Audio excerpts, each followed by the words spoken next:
Yıkıyorsun kuzum? Yıkıyor. İtfaiye arabasını mı yıkıyorsun? Evet. Su mu dolduruyorsun içine? Suyu mu bitti yoksa? Evet.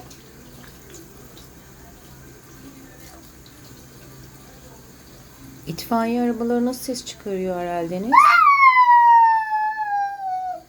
Anne ben bunu böyle yapıyordu anne. Öyle mi aşkım? Nasıl? Bir daha göster.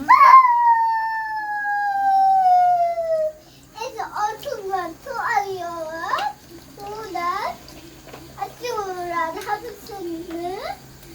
Su diyorlar. Yıkıyorlar.